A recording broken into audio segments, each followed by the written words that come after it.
சுவாமி பாடுபட்ட மூன்றாம் ஸ்தலம்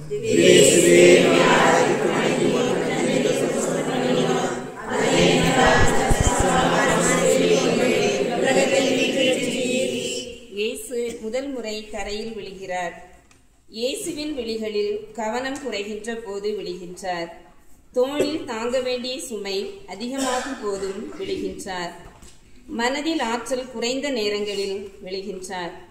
கனத்த சிலுவை, காயங்களால் உடல், தள்ளாடிய கால்கள் எல்லாமாக சேர்ந்து அவரை கீழே தள்ளிவிட்டன.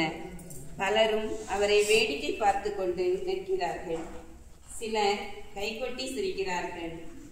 இயேசு கூறுகிறார், எவருமே வந்து என்னை தூக்கிவிட முயற்சிக்கவில்லை.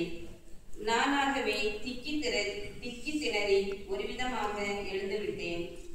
ஜோசியம், ராசி பலன் பார்த்து மனித சிந்தனைகளை நம்பி விரைவாக நம்பிக்கை இழக்கின்றோம்.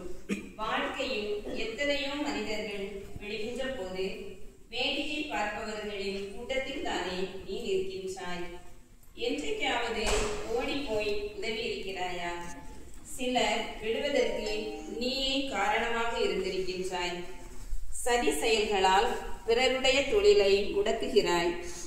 சேர்ந்திருந்து கொண்டே குளிப்பறிக்கிறாய். உன்னால் தான் நான் விழுந்து கிடக்கிறேன்.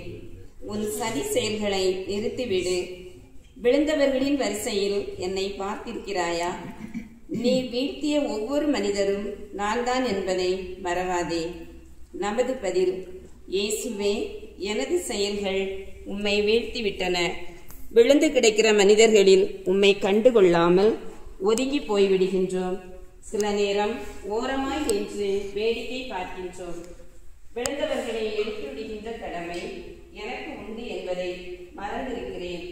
விழுந்தவர்களை தூக்கி விடுகின்ற பொறுப்பு எனக்கு உண்டு என்பதை இப்போது உணர்கிறேன். இனி எப்போதும் பிறருக்கு நன்மையை செய்வேன். ஆமென். எங்கள்